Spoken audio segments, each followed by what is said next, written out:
Okay, Boker Tov. Today's learning Liu Nishmat Avigdor Chai Avram Ben Rachaleo Mer Tzvi. We are going to look at Mishnah Chet. I'm going to read it and translate it to English, and then we're going to backtrack to talk about the two Tanaim that are mentioned in this Mishnah, because it's fascinating. Not only is it interesting, the stories. Oh, thanks. The stories are interesting about them, but it also we get to understand what it is that they're saying and why they put this into the Mishnah. Let me just do one more. Sorry, setting up. I forgot. Yes. All right, here we go. Okay, so I'm going to read and translate. It's not necessarily going to mean a lot yet to you, but we'll get into it. Mishnah Chet number 8. Yehuda ben Tabai, Shimon ben Shetach kiblu mehem. So we know that these two individuals received the Torah, the Masorah, from the two prior individuals, Yoshua ben Prachya and Nita Harabeli, who we talked about in the last Mishnah. And they received the Masorah from them. And this Mishnah will deal with three statements of you, or a couple statements of Yehuda ben Tabai, and the next one, Shimon ben Shetach. So what does Yehuda ben Tabai omer? Al ta'as atzmacha ke'ochei dayanim. Don't make yourself, this Mishnah is really geared in general to judges, but we'll see it also applies to individuals. Don't make yourself as a judge into a lawyer. That's a very, very broad explanation. We're going to see what this is. When the two parties of a lawsuit are in front of you, they should appear to you before as if they were evil. What? Didn't we just say, have I done the and okay, not Rishayim, but at least innocent. What do you mean Rishayim? We'll see. And when they leave you from the court, you should see them as innocent. Because they accepted upon themselves the judgment. Okay, this is obviously has a lot of stuff here that we have to talk about. But we first need to do is to understand who these people were. Now, I've used this example before of why it's important to understand their background a little bit. Imagine for a minute, it's 150 years from now, and you come across someone comes across a piece of paper that says the Satmar Rebbe said you should say Tachnun an Yom Ha'atzmaut, and the Rav Kook said you should be saying Hallel. Okay, whatever, you know what I'm saying? Like, okay, fine, but why? What's the background to these two people? Why would they say those kind of statements? So now we're going to understand in this Mishnah and the next Mishnah, which really deal with judgment and court and judges and certain rules, what it was exactly that happened in their lives. We're going to talk about a couple things. First, I'm going to actually just read to you. Some bedroom, like if stuff was going on, people were there was a lot of corruption. There eventually would be, but there's actually more stuff happening below the surface, and actually a specific case we're going to talk about. I'm going to read you just the introductory few lines from Rav Kahati, actually, because I was going to just tell it, but he tells it better than I do. Yehuda ben Tabai and Shimon ben Shetach, these two individuals who are now the Zug HaShlishi, the third pair we're coming across, Amdu b'rosh HaSanhedrin, they were the heads of the Sanhedrin. Gam kem b'mei Yanai HaMelech, achar b'mei Ishto HaMalka Shlom Tzion. So when did they serve? When Yanai was the king, we'll see what that's significant about, and his sister, his wife, who was the queen, Shlom Tzion. If you go into Yerushalayim, see the street, Shlom Tzion HaMalka. So what's that? They do. That's right. And because historically they did too. That his wife takes over as queen. We'll see why that's so significant. We'll see now. Shimon ben Shetach haya achia shel Malka.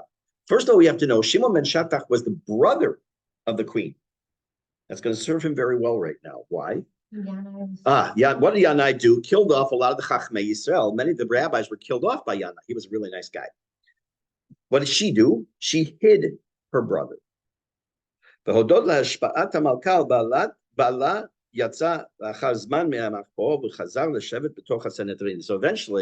she's the one who brought him out of hiding when he was able to be calmed down, Yanai, the king, and he then became the head of the Sanhedrin. And at the same time, this is also the time period that Tzaddukim and the Prushim, which we're going to learn about in a couple of weeks in Jewish history, but the Sadducees and the Pharisees, which is too much to talk about now, just as basically we'll just leave it at that.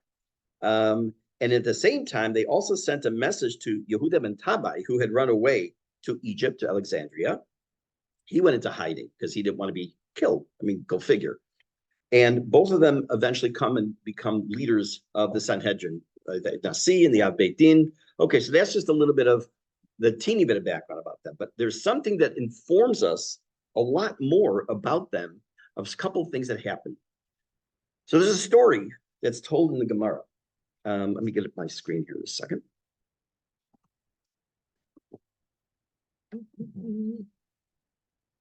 Okay.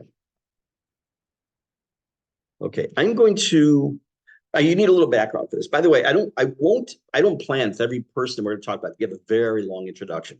But this one, you really can't understand the Mishnah without understanding the history of this individual, of these individuals, okay?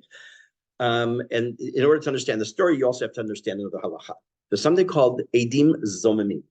The Gemara, if you've learned Makot, you will know that the Gemara is the majority topic of this Gemara is the topic of Edim Zomimim. Two people come to court and testify they saw A kill B. Two other witnesses come and they say, I don't know if A did or didn't kill him, but there's no way these witnesses saw it. Imanu hayitan, they were with us. So it's not that they're saying this guy is not the murderer. They just say that the two witnesses, there's no chance they could have seen it because they were with us at the baseball game that day. What's the halacha? Very strange. It's a chiddush of the Torah that if they've yet to execute the supposed murderer, then the two witnesses get executed. If they did execute the murder, then they don't execute the two witnesses. And if it's meant to pay money, then the witnesses have to pay the money. And so they basically have avasitem lo kasher zamam, pasuk of the Torah says, you do to them as they plotted, lasot lachi, to do to their brother. They receive the punishment. Now, the obvious question is, wait a minute, if they executed the guy, why are you going to execute them? It should be the opposite. Learn the Gemara, I've taught it 6 times. It's one of my favorite Gemaras in Bavli. I taught it in school multiple times. So if you ever want to have a Gemara class, we can do that. So in order to understand this story, you need to know that background. Okay. Tanya, we learned in the Braita. Amar Rabbi Yehuda ben Tabai. Rabbi Yehuda ben Tabai said, Actually, I'm going to skip down into the middle of the story here because at the beginning, you don't have to have that. Okay, so I'll tell you what, let me just read the second half. The basic story was that Yehuda ben Tabai,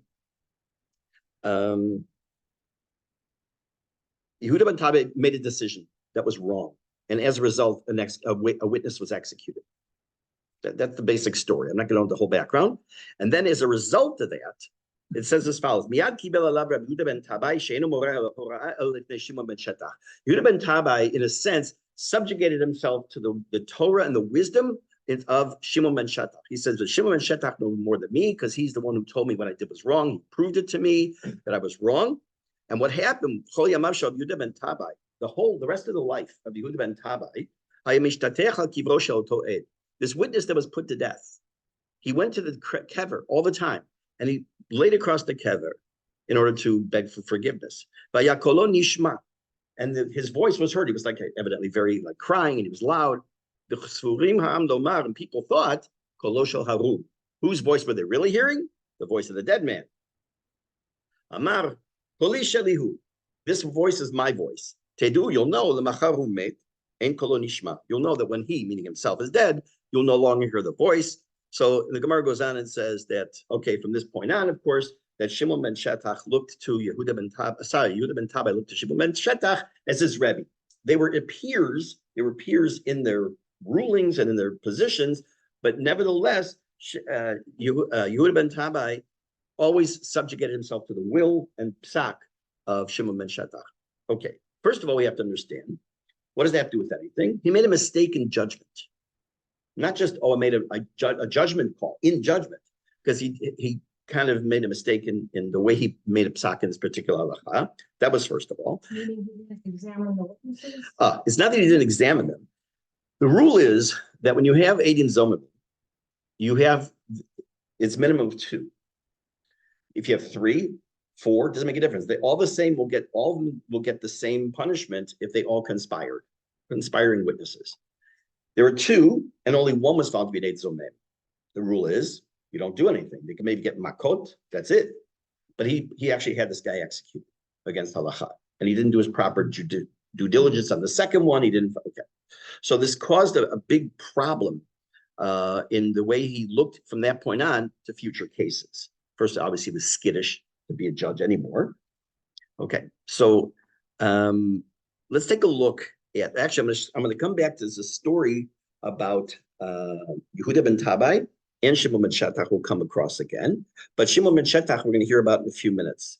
Again, as far as the story about him, but I do want to talk first about these statements that are in the Mishne because they seem a little strange. First of all, keep in mind again that we have to understand that these two people heavily involved not only in court cases, but also there was a time, as you were saying, a time of corruption.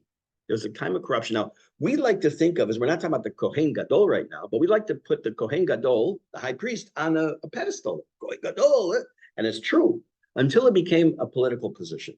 And it was, and they would die all the time, I guess, in Yom Kippur, when they would go into the Kodesh Kodashim, and they weren't worthy. I am not worthy, and they would die. But early on, of course, there was something very special about the Kohen Gadol. He had to get the proper reverence and kavod. But here, we're talking about a time period of tumult. This is Yanai is the second king of the time period of the Maccabim. This is about, I wrote down this is 127. He lived in 127 to 76 BCE, so a little over about 2,000 years ago. And this is before, obviously, the destruction of the second Beit HaMikdash, which is not until 70 of the Common Era. Anyways, I do actually, I'm changing my mind. I'm going to read you a couple things, one story about Shimon ben Shetach, BCE, yeah, before the Common Era. Because they got their. What do they put here? From Yoshua ben Prach, yeah. This. Yashki, right. Okay, so good. Hang on to that. We're going to have to talk about that, about the chronology. Okay, very good. Well, no, it's not the missing years. It's not, yeah, it has something to do with that. Also, we're talking about that he dies in 76. I don't know. Well, okay. So, yeah, no, it's a good point because we will have to eventually deal with that, but probably later toward the end of the first chapter. But don't let me forget. What was your name again? Okay. Okay, I'm going to read you a story from the Gemara because I do want to introduce you a little bit more also to this man, Shimon ben Shetach. There's a story it's told with two different versions. Now, the reason I tell the story is not just that we should know who he was and how that informed on how honest he was in general, but for ourselves.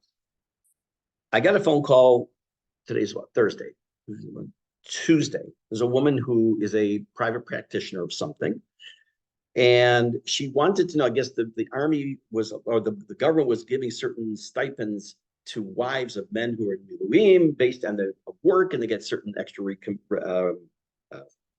payback. What do you call them? Reimbursement. Reimbursement on certain things, and but after a certain date. And she had some clients she had done that had taken care of some tipulim, literally like the week before, a bunch of them. She wanted to know, she says, I know I can't do this. I just want to verify. I can't change the date of the Kabbalah. I said, that's gezela. That's, first of all, it's gnevat dat. It's literally means, we talked about this already. It's literally means stealing someone's mind. You're making them think something that's not true. And it's also outright theft. Okay, because you're not acting properly. You're backdating, you're post-dating something in order to get the money. I said, by doing the right thing, if you're meant to have the money, Hashem will see to you have the money. Don't do it in the wrong way. But it's ad kedei kach that, first of all, people ask. I'm thrilled. It's beautiful. I did tell her that she does post-date it, that she'd split it with me. Then it's a different answer. 60-40, obviously. So here, there's two versions of the story. I'm going to read it to you. Maaseh, this is in Makot, I think. Yeah, it's in Makot. Maaseh ben Rabbi Shimon ben Shetach. The story is told of Shimon ben Shetach. Shalakach chamor echad miishmelei echad. So Shimon ben Shetach bought a donkey from an Arab. So Shimon ben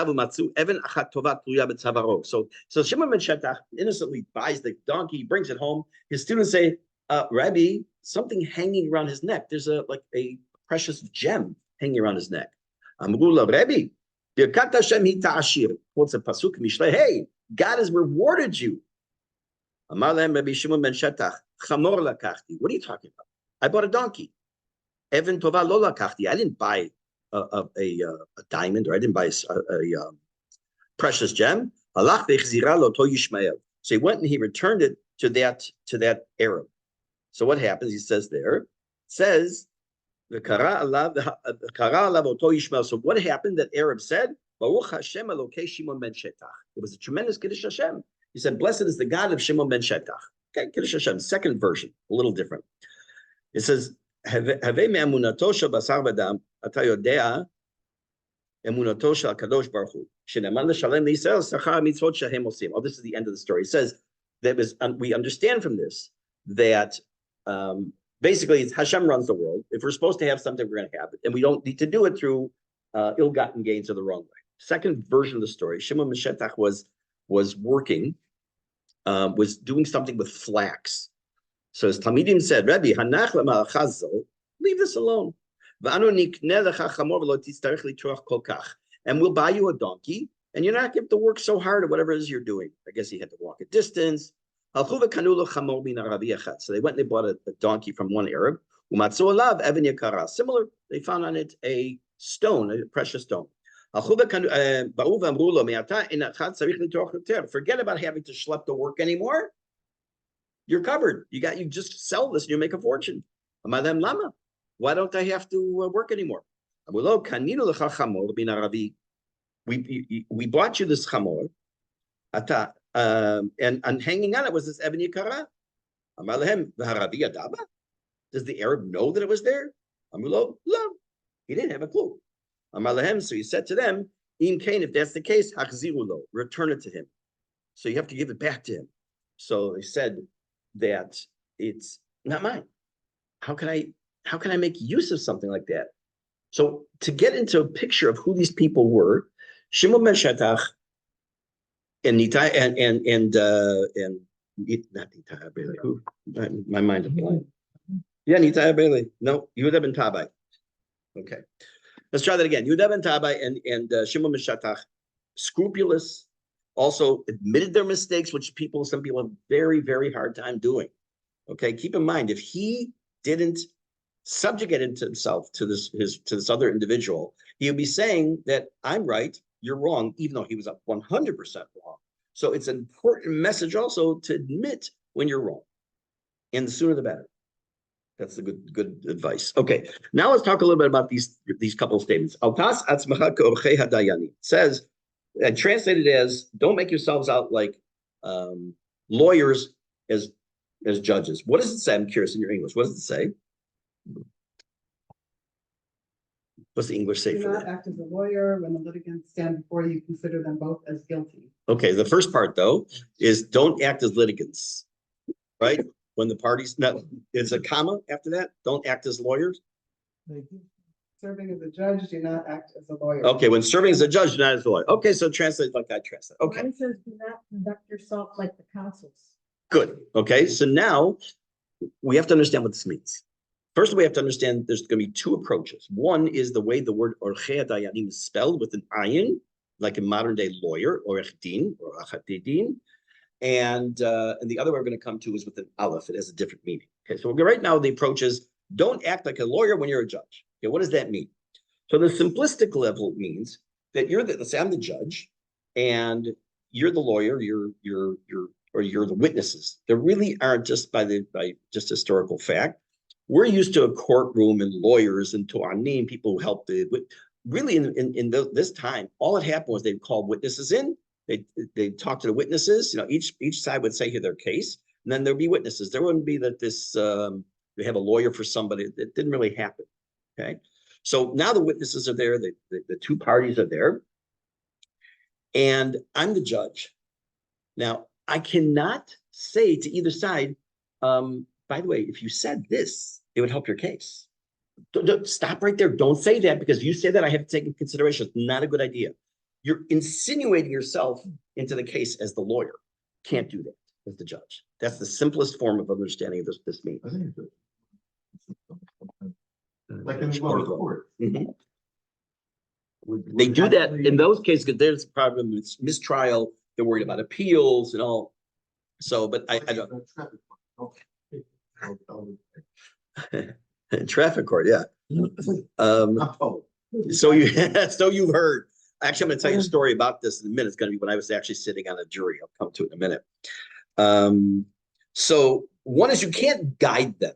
Don't insinuate say your job, your tafkid is the judge. Secondly, is outside the court. I'm the judge. This actually did happen to me. Okay.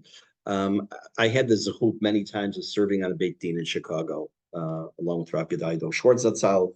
He was the Beit Din. Who am I? Just a little schmendrick, he's this big guddle in Torah. But I did. It was me and myself and Rabbi Schwartz and one other person. I sat on a number of cases. Found it fascinating. And there's one guy that if I ever needed a lawyer, it would be this guy who was standing before us. He was a cutthroat. He was phenomenal. He lost, but he was fantastic. And we were in the middle of the case, and we're on pause. We finished the case, I think, and we hadn't yet deliberated, and anything hadn't gone to. It was the bottom line was that someone owned a property, built on it. I think owned it, and someone else was claiming it was his property. And we brought in real estate experts, and it was absolutely fascinating. And so it's the middle. We had yet rendered a decision. I found myself that week at a bar mitzvah, and this lawyer was there, and he called me over. I just, shoot the breeze. How you doing? Shabbat shalom. Or no, Big Shabbos. He started talking about the case. So I stopped him. I said, besides it being highly inappropriate, it's also halachically is not okay. But he said, no, I'm not trying to sway you. I said, then why are we talking about it? You can't talk about the case. So what I could have done was I could have discussed it with him. Once I start discussing, I make myself the lawyer. I'm trying to figure out with him, of course, he's going to try to sway me for his client. But it didn't work because I had to stop him. I had to shut it down. Now, there's another step that comes even before this. The Gemara tells a story of a Rav who he was standing somewhere, and a feather landed on his shoulder. And another man who was standing there brushed it off. And evidently, this man was about to go before this Rav as a judge in a case. He says, I can't judge you. I can't be a judge in the case. Because he felt that he did him a, quote, favor, ad kedei kach, to such an extent that he might be biased. Meaning that the level of their honesty was so high. And I saw this myself also, not with me. I'm not that honest.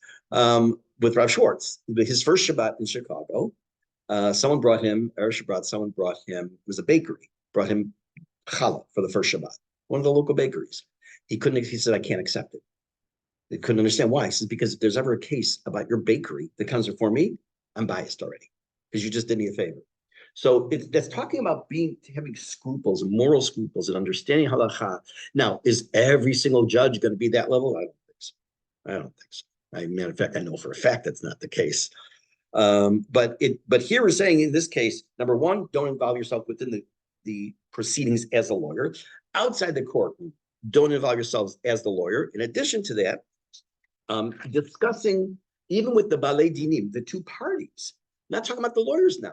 We're talking about the two parties. Because again, there really were no lawyers at that time period. So we're talking about the idea of you bump in the street. It's not like you necessarily went to a different shtetl to go to the Beit Din. It was in your hometown, wherever you were, and you're bound to bump into each other. We have here in Malay Dumi, we have at least 3 Batei Din that I know of for Dinei Mamonot, for monetary cases. Thank you. Monetary cases, at least 3 that I know personally. And you're bound to bump into the judges in shul, on the street, at the makolet. It doesn't make a difference.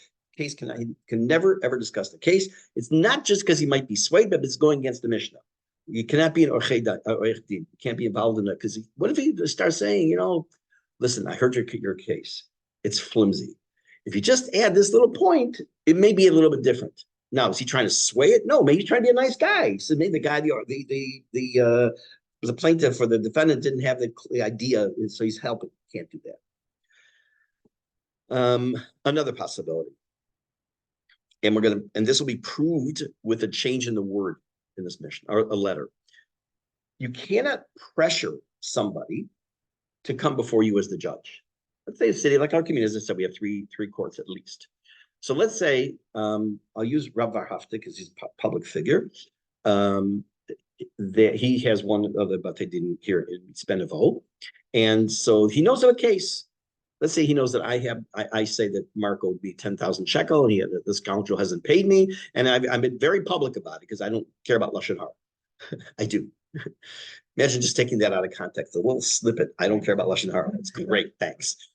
This is being filmed. I know. That's why I'm being very careful. I do care about lashon hara. Everyone, listen to me carefully. And he hears about it. So he comes over to me, and he said, if I have to come, he says, listen, we could skip the whole Beit Din thing. How about the two you just come to me? I'll act as the judge, or come before my court. But I really should, because we really have a very honest, ethical. You can't do that either. Why? It has nothing to do with the way we translated the word Torah. If you look at the word in the Mishnah, it says right? Ayin vav resh kaf yud orech or theme. But there's another girsa, another version that we have, which is with an aleph. Now that's from Greek. I know I always mispronounce the word, but I just can't do it differently. There's the archangel, archangel. It's the archetype, archangel, whatever. ARCH means like the top, the best, right? So you can't make yourself out to be this arch dayan. You're looking at yourself, make yourself to be like, I'm that important. I'm very important. And therefore you should come before me. It doesn't work that way, because now we're also talking about go. And part of this other section, that even the other reading, is about ego also. Maybe on the one hand, you want to see the proper result from the case, but on the other hand, it's about ego, because it's like, I know more than you, so therefore let me insinuate myself. So either reading is really right. Now, what we have a problem in quotes with is the next line, what it says, I'll read it to you side. It says, when the parties are in front of you, they should be before you as evil people. What does your English say? I'm curious. Guilty. Okay, that's what's that? Wrongdoers, guilty. So it's obvious that it cannot mean Russia in the classic sense. Can't be. Well, that's a good question. Kirisha. Very good. We're going to come to that in a minute. It means like. That's right. Okay. We're going to see in a minute that Me'am always has a really cool perspective on this one. Doesn't say Hashemim. Let's say Hashem. Right. Okay. Very good. Right. Okay. So what does it mean they should be like in your eyes, like Rishaim? So first of all, like I say, it cannot mean the idea of Russia. It means the idea that they're not correct. Okay. What does that mean? That's also a flimsy response. First, I should read you what the Me'am Lo'ez says. The fish hamtanat. Hold on a second. I should make this bigger so I can actually see it. Here we go. So the Me'am Lo'ez, if you're not familiar with Me'am Lo'ez, it's a book. It was originally written in Ladino, translated to Hebrew many years ago, and into English and in other languages, where he takes Tanakh and gives not Tanakh and also Mishne and others with explanations and some historical accounts and perspectives that never would have thought of that. And this one's beautiful. So first, before I tell what he says, in general, what it means is not guilty. Why use the term Russia? Okay. So potentially, and I didn't find, sure there's someone who says this is too easy to be an original thought. There is when it comes to the section on the Edim Zomamim, which we talked about, there's a pasuk that says, you finish the case, you found the tzaddik and the Russia. It's terminology that's used as guilty or innocent and guilty. Okay, so maybe that's where they borrow it from. Okay, what does he say? Listen to this. Hold on, I can't read it.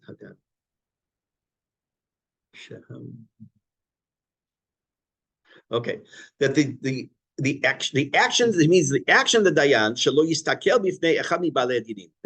He shouldn't look in the eyes or the face rather of either of the two parties. Why? Because if the other one sees he's looking more at one instead of the other, he's gonna get dumbfounded, like, oh man, I've already lost. The judge keeps looking at this guy over here. Of course he's gonna win. That's one possibility. He's gonna, maybe the implication is It still doesn't help us with the Russia part. We'll see. It's just that the idea of don't look, because it says, "V'yu be'einecha kirashayim," right? Look at the eye in your eyes. So the first way his perspective is don't keep looking at one of the two because it's going to hurt the other guy. But this is even better. The Zeu shemazira Tana. This is what the Tana is warning us. When the baledinim, when the parties are standing before you, you ve'einecha kirashayim. Why? She'asur histakel bifnei adam rasha. He's not saying that these two are Rishayim and you should see them as Rishayim, but you should act like you do with the Russia. What is you're not allowed to look at a Russia's face. Yeah, actually, I've had over the years when once in a while I'll post a picture like some Yamach Shmuel that got wiped out. I'll get a comment. You're not supposed to look at Rishayim. Okay, you're not supposed to look at Russia in the face. So therefore, he says it's not that you look at them as being Rishayim, but Kir Rishayim. The same way you don't look at a Russia, don't look at them. Why? Because you might give the other party thing like, oh, he keeps looking at this guy, and therefore he's. You understand? Is it clear? Because I'm not sure this is clear. Yes. If it's not, tell me. It might be.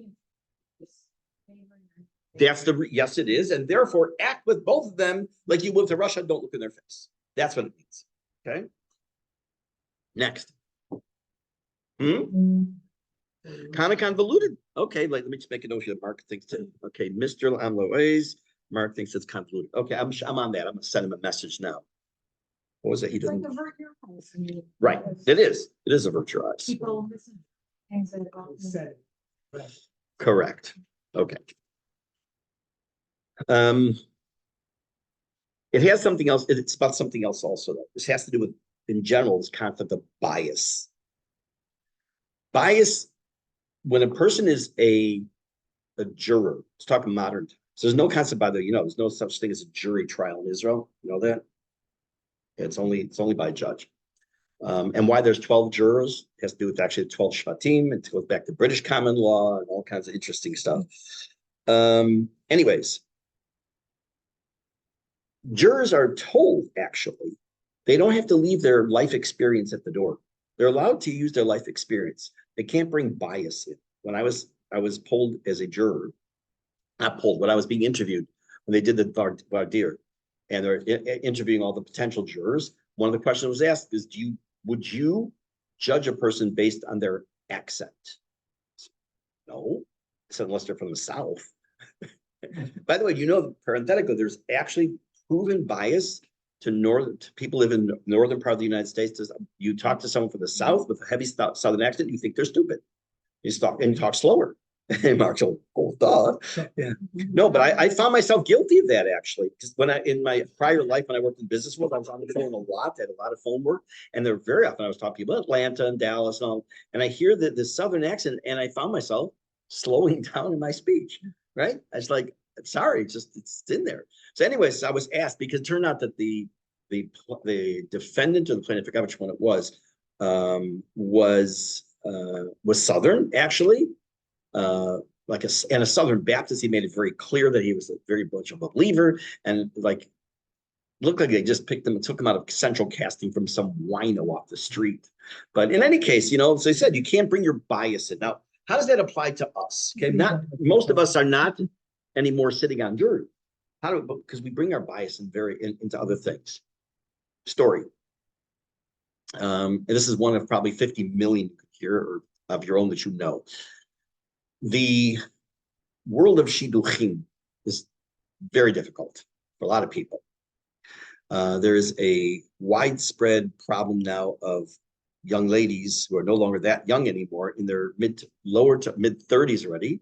That they're just not enough normal guys for them to find anymore. It seems there are still out there. I hope. Bezrat Hashem. Decisions are very often made based on a picture, which I understand. You want to see a picture of the potential person you're going to go out with. You don't find that person attractive at all.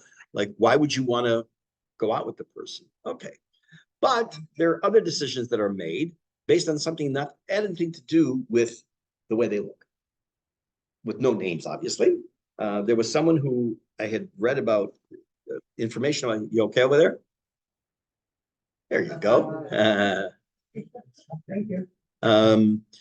that was told that I read about this particular female, and it was I suggested to this one particular guy, and she said, "Okay, sounds interesting. Send me his picture." Response was, "I see a kippah sruga on his head. Not a chance I would go out with him." Now, I understand if you have different hashkafa and a different perspective in life, but you don't know a single thing about this guy. And I've heard the opposite. Oh, he has a black hat on his head. Okay. Also, that's an imam. That makes sense. You're different, but you're saying a different hashkafa. But this guy, everything else matched up. His goals in life, what he did in life, what he wanted to do, the kind of girl he was looking for, the kind of girl she was looking for. And just because they keep us sugas, I said my response back was to somebody else. I was going to say to her, if that's her response, then she doesn't deserve it. So, okay, it is. But we make this, we have our own biases. You don't think, oh, I'm not biased about anything. I have absolutely no we're all biased in one way or another to some degree about something, about other people. And part of the message of this Mishne is you got to work on it. You got to make sure that it doesn't enter, because even though this Mishne and the next Mishne are talking to judges, we said this last Mishne also, that we are judges as well. We don't always have control over it. Correct. Of course we don't. The mind, with that, so I like 3 seconds, Right. without us even knowing. The Right. truth is, in the American system, it's the opposite. You're trying to bias the jury and trying to Nachon. look them in the eye and Nachon. change their. That's correct. That's correct. I can actually still see the lawyer, in this case I was on the jury for, I could still see his response when we read the verdict. I was the foreman. What a disaster. I was the foreman because I had to keep high. I guess they thought he was could be a good lawyer. I don't know. We come into the jury room. It's the trial was on Thursday and Friday. Same Friday. Great. And it's getting later and later and later. And I sent a message through the bailiff to the judge. If we don't finish this up, we're done. And he says, we're not continuing over the weekend. It becomes a mistrial. So he sent this note back to us, say, you got to make a decision by such and such a time. And I said to the jurors, I said, because of me, this could be a mistrial. I said, I apologize. And a couple of funny things happens now for now. But yeah, you're right. And I can still see the face of this lawyer when he lost. It's like, he was probably pretending, but like shock and dismay, and like, how could it be? And I said, I couldn't care less. I got to get out here for Shabbos. But we do a lot of prejudging and in life. And yes, like Susie said, a lot of that is it's automatic. You know, how a person presents himself. I'm sure you've seen social experiments where a guy tries to, let's say downtown Cincinnati, whatever, and wants to ask someone for $5 for I would say cab fare, but that's nothing, for half a cup of Starbucks. Sorry, I can't say Starbucks without spitting anymore. So a guy comes, tattered shirt. Hey, can you spare $5 for a cup of coffee? And a guy in a suit, right? Dressed nicely, shaved. Everyone gave. Why? Because you have certain preconceived notions. But the best is this guy in New York. I saw a picture, I've seen it many times. A guy in New York years ago, sitting in, I don't remember where, maybe Manhattan, I don't know where it was, sitting on the street with a sign with a cup, says, I'm not going to lie, it's for beer. So, and he was making money, a lot of it, because, okay, why, So anyways, let's look at the one more statement here. And when they leave from before you, they should be innocent in your eyes, when they accepted upon themselves the judgment. So I'll give you a couple of comments here. One is the Rabbeinu Bachya says, Bachya Ibn Kakuda, he also wrote Derech Hashem, that once they accept the psak, once they accept the decision of the court, of the Rav, Beit Din rather, in order to do that, they also went through certain things. In some cases, there was a shavua taken. Shavua is an oath. And each one may have taken an oath. And sometimes they're obviously going to be contradicting. I swear he owes me the 1,000. I swear I don't owe him the 1,000. They can't both be right. So wait a minute, someone obviously had to lie. So it has to be once they've accepted the deal, the decision of the court, and they're at peace with it. In that case, you have to say they both believed that they were sincere. They weren't lying. They each believed that they were telling the truth. They swore on the truth from their perspective. That's first of all. Meiri says that each one of them had legitimate complaints. You have to say, after the judge shouldn't say to himself, this guy's just trying to milk money out of somebody. That's all he's trying to do. No, he should say they each had proper, they weren't just doing stam to rebel against their friend or to do something in a courtroom. And then again, even though both of them swore that we can, and we have to assume that obviously one of them was not telling the truth. It wasn't they weren't telling the truth. They believed that if someone said to me, I swear I saw this. Well, we know that eyewitness testimony is about the worst testimony that there is. But it also has to do now with the future.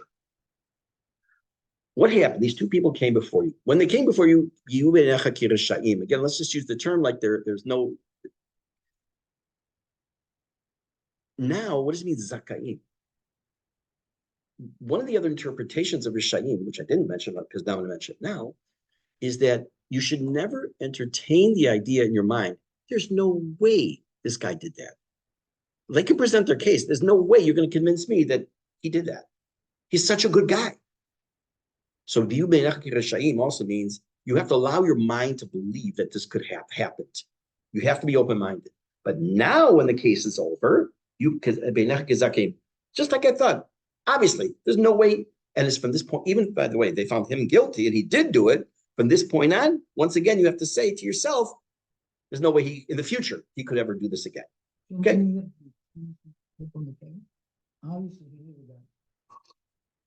That doesn't have to be obvious. I'll tell you why.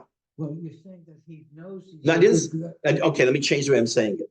That based on who this person is, let's say someone comes from, I don't want to say the government, that would be a very bad one. Some very prestigious Zaka. Okay, very good. I don't know him personally. I didn't know him personally. And he comes before in the case. I said, really? No chance. That would probably be the right thing to do. But it's telling you don't have to do that. It says you have to, but you can't. If you can get to the point of saying, I have to accept that and believe it might have happened, fine. If you can't, then you're 100% right. You should recuse yourself. I agree. But that's not what it says here. Maybe the implication is that. Maybe the implication is, but if you can't, you're out of it. Okay, that's a very good point. So another point here is that it says not just zakaim, but tzadikim, using the opposite of rishayim. Again, using the pasuk, maybe it's dikut tzadik, yeshua rasha, using the concept of good and bad and good and evil in the terms of guilty and innocent. And important final point, what does it say? It doesn't say, it doesn't just say period, right? It says, there's a condition to this thing. They both accepted the judgment. What does that mean? That one of the two parties, the party who lost ostensibly, doesn't start going in the street, oh, the judge is a moron, he doesn't know what he's doing, he doesn't know halakha. He didn't accept the judgment. When you go to a Beit Din, the expectation is that you're going to accept. Okay. By the way, every Beit Din that's in mamanot, in monetary cases, they have a step that comes before the actual case. And they have to do what's called a shtar beurin, which means that both parties have to first try to make pshara. They have to first make a compromise. Before the case starts, the judges ask both parties. After the entire case is over, 100% both sides are presented. Before the judgment is rendered, they also have to ask them again. After the judgment is rendered, I've seen it myself. After the judgment is rendered, okay, we're ready to tell the psak of the Beit Din.